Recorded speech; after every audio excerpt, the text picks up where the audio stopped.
Antartika, tempat yang penuh misteri. Hanya sedikit rahasia di dalamnya yang bisa manusia temukan.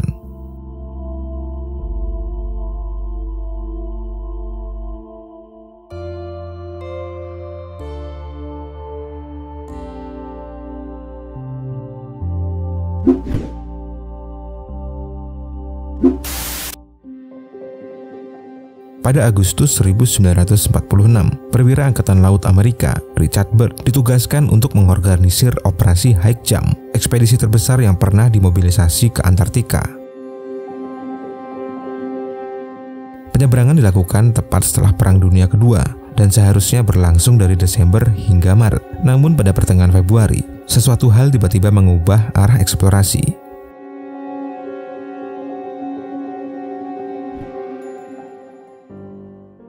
Tujuan utama misi ini awalnya untuk mencari lokasi yang cocok untuk mendirikan pangkalan militer di Antartika.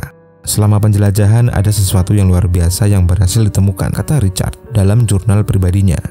Dan kisah operasi High Jump bukan berasal dari akun resmi pemerintah saat itu, tapi dari catatan di buku hariannya yang disembunyikan atas perintah pemerintah saat itu.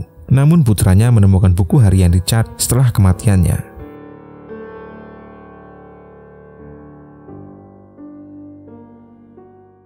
Buku harian itu menceritakan bagaimana ia masuk ke dunia baru di bumi di Kutub Selatan.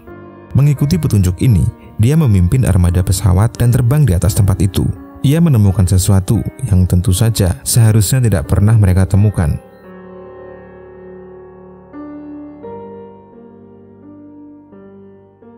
Pintu masuknya hangat, tidak seperti bagian Antartika lainnya.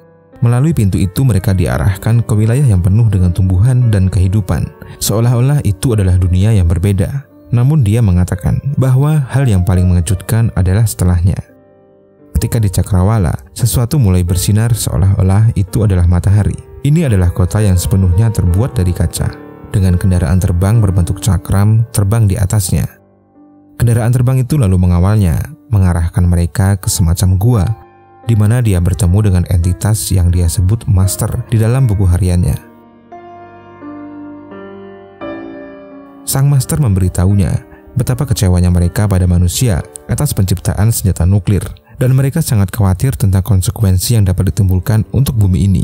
Sejak kejadian itu, fenomena kemunculan UFO dimulai. Penampakan UFO yang terbang di atas pangkalan militer yang melindungi senjata nuklir semakin sering terjadi. Bagi para ahli teori, entitas-entitas ini tidak hanya peduli dengan kehancuran umat manusia itu sendiri. Mereka juga peduli dengan kerusakan yang tidak dapat diperbaiki yang akan diderita bumi ini. Karena bumi ini juga milik mereka. Jika buku harian ini nyata, sejarah akan mengungkapkan bahwa kita berbagi bumi dengan peradaban maju lainnya yang hidup di bawah permukaan dan memantau semua yang kita lakukan. Dalam buku hariannya, ia juga menuliskan, sepulangnya dari misi rahasia ini, ia dipindahkan ke komplek pemerintahan, di mana dia dipaksa untuk tetap diam, diperintahkan agar temuannya tidak dipublikasikan.